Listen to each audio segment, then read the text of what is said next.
Hello everybody, welcome back to Swaying Willow Charms. This is a quick video that I'm going to talk about the different types of cards. I'm not going to get into any depth because we're getting into the depth for all of these cards during my reviews. But I feel like I've been going over these decks making some assumptions. Assuming the difference between an Oracle deck and a tarot card deck. Assuming that you know these things.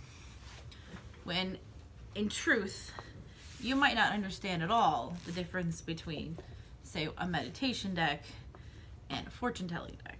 So there are some decks that you can do multiple things with. Most tarot card decks are very, very good for both meditation purposes and reading purposes, as are some oracle decks. But certain sets of cards just work differently, and I'll also talk about how I specifically use each deck. Now, this one in particular has already been reviewed. This is my Raymond Buckley Fortune Tellers, Gypsy Fortune Tellers deck, which I also call my Rudamani deck. And since this has already been reviewed, I'm just going to talk about how I use this deck, not necessarily the deck itself. So we'll start out, of course, with something that people are more familiar with. We'll start out with a tarot deck. So, this deck is going to be reviewed today, and the video will be up today. So we'll be able to talk about this deck more in detail. Now, this is called the Everyday Witch Tarot by Deborah Blake, and I really, really enjoy it because I do feel like this deck, of course, is aptly named. This is sort of an everyday tarot. The cards and whatnot have this sort of down-to-earth, homey feel to it.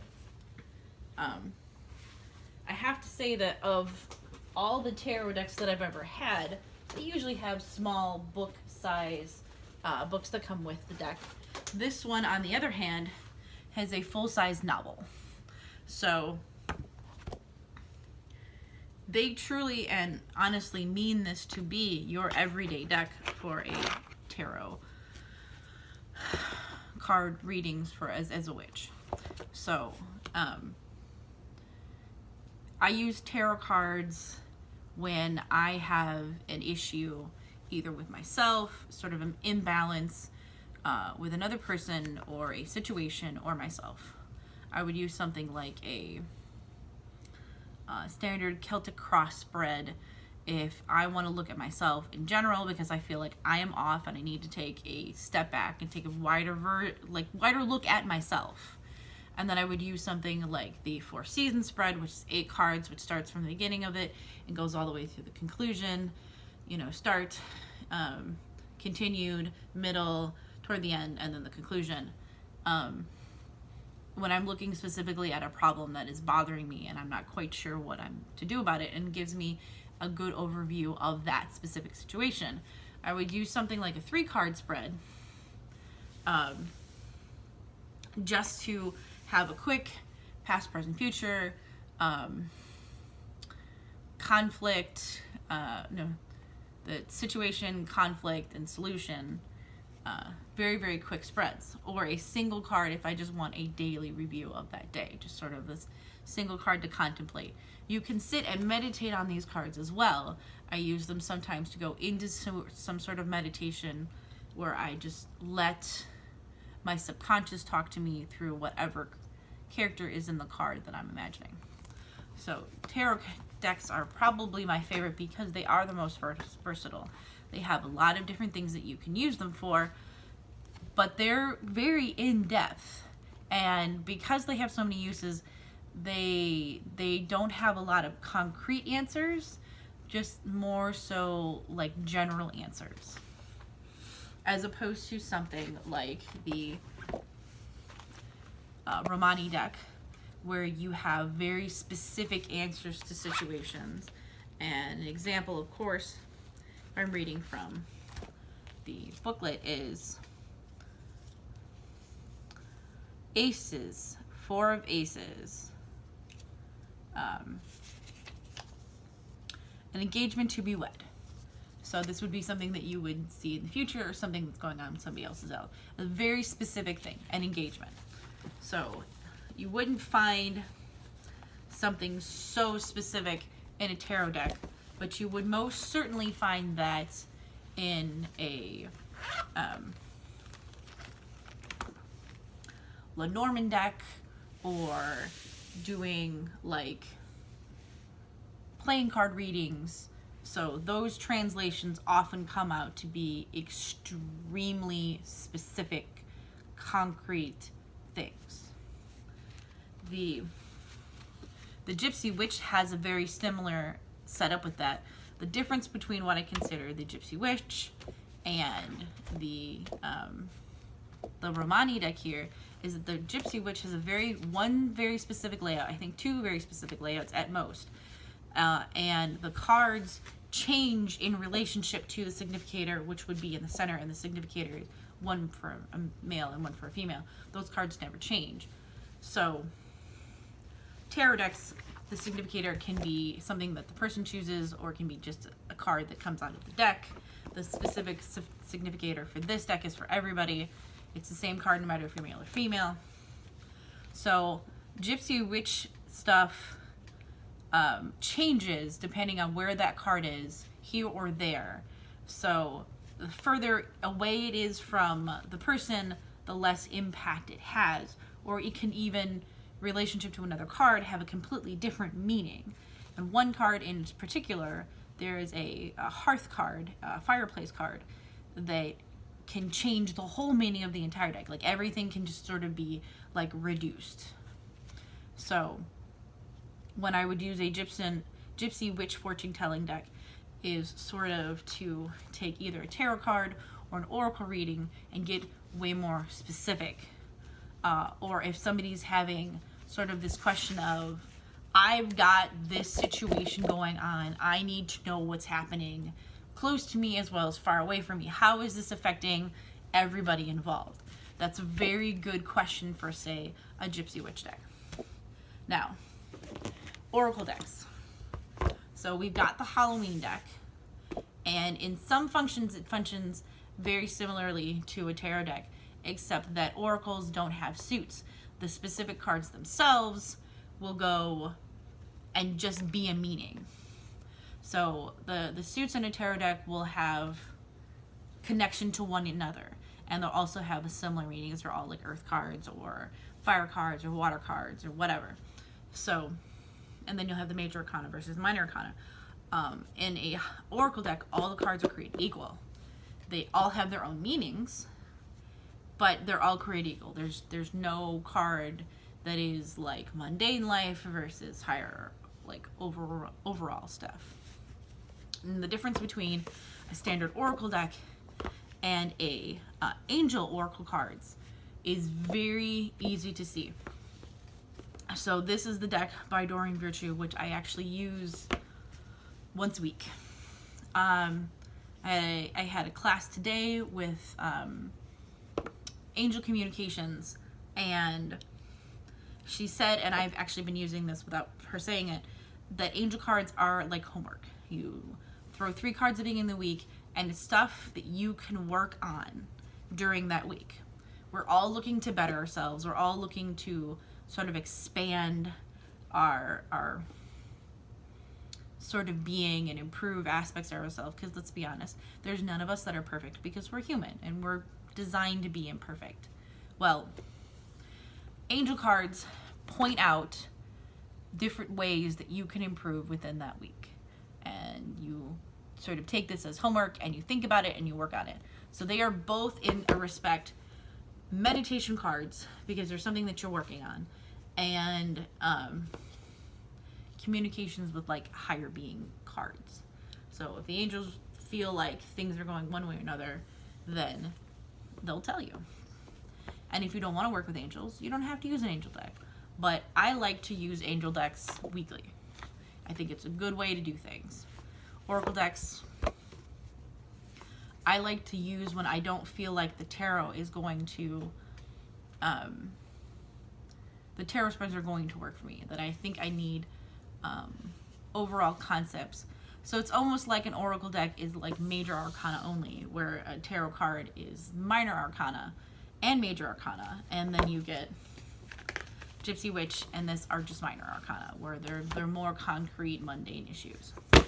So, and angel oracle cards are just different from any of the other oracle cards. So, another fortune-telling card, which I'd like to get into, are tea leaf fortune cards. And tea leaf fortune cards are a set of cards that I got because I got into tea leaf reading and I was having problems with it, and it was suggested that since I do lots of stuff with cards, that I get these tea leaf cards so that I can work into sort of the symbols that come along with tea leaf reading. So there's a lot of cards. We are talking a whop load of cards for here.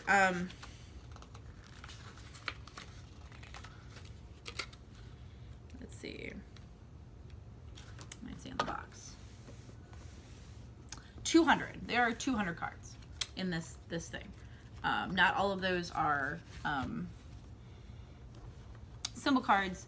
You have months of the year and what they call houses. So houses are like specific issues that you have problems with. So astral house, happiness, success, wealth, career, love, marriage. So these are different types of cards that you can use specifically for different types of things that you're worried about. And then you have months of the year. I've done a year spread using these cards. It was 4 cards for each month. And let me tell you, it was extremely accurate. And then each of these cards has a specific symbol on it. This one is like bread. This would show up in a teacup, and it would be this sort of shape and symbol, and it would mean there's a period of prosperity and happiness. So I like tea leaf cards for either really short term things like 1 or 2 days for like short little tea leaf reading cards, or like general overviews of like year or months. I have yet to use them in sort of the astral house sense, but since I am trying to work on my career right now, I think that I will end up using, these cards for that kind of stuff in the near future. So, tea leaf reading cards, you put all of the cards in this giant bag, since there are so many of them, and you shake them up and you pick from there, since you cannot shuffle them like a standard deck. And of course, if I do a tea leaf reading without using the cards, I will use this book to use the symbols that correlate to my tea leaf reading, so that I can know the symbols that I see in the cup mean. So tea leaf and cards are a just different variety of fortune telling that's, I don't know, it's more universal and less universal at the same time, because each symbol can mean something different to a person that sees it. I connect largely with lions. Somebody else may be terrified of lions. Lions could be a terrible symbol for them. So, tea leaf reading cards, just a different type of fortune telling. And there's so many different types of fortune telling out there. Now, these 2 cards aren't really fortune decks in any way, shape, or form. They're specifically used for meditation. This one's also used for spell work. So, this is a Celestial Gallery cards meditation deck. And the cards are huge because they're meant to be set up and to be looked at and to be meditated off of. So let me show you some of these, just because they are ridiculously gorgeous. And they're complicated, and they're meant to be complicated because they're meant to keep your attention while you sit there and contemplate the cards. So they have a little stand in here as well, so that you can set them up and look at them. This is a beautiful, intense card that is meant for meditation purposes. And like I said, you can meditate with tarot cards. It is definitely one of the uses for them. I suppose you could meditate on oracle cards, although I've never done that and I haven't heard of anyone doing that. cards are lovely enough for it, that's for sure. And sometimes, you know, we use angel cards for that kind of thing. Now, this is a witchling deck, and there are other spell decks. I've got a magical spell cards deck over there. This one is geared towards sort of a younger crowd, but it has sort of that same usage, where it is a spell card where you pick one of these cards. Let's go with empowerment. This is something you either feel like you need to work on, or you've pulled it and you've decided to work on it. So we'll go all the way to empowerment. And here. Gloriosa needs no permission, embracing the action she's taking, tackles all the problems around her, and owning the decisions that she makes. So it describes self-empowerment, and it does like a morning meditation for empowerment. And it also does a spell, and it says you're going to need red or purple cotton fabric, candle, rosemary, sage, red or purple ribbon, and cinnamon powder. And then it goes through spell work. So spell cards are basically, they're like a book of shadows that they put into sort of cards for you to switch out. So these cards, of course, are there's nothing particularly dangerous or concerning about these cards. They're geared toward children, so everything within them is supposed to be sort of a happier, more upbeat kind of spell work. The other set of magical spell cards that I have are upbeat, but also deal with some of the heavier aspects that I'd say would only be good for an adult. So if I was looking to work on something specific in my life, an idea, concept, then spell cards is definitely something I would work with. I'm working on fertility stuff, and I have used, gotten the things together for the fertility card for the magical spell cards. So all of these types of decks are something that I'm interested in covering in this channel. So I just wanted to give you a general overview of what these different types of cards are, how they're used. So quick review: tarot cards, very versatile. Angel cards, I use it on a weekly basis. Oracle cards, when I want something that's more larger concepts and not just smaller concepts.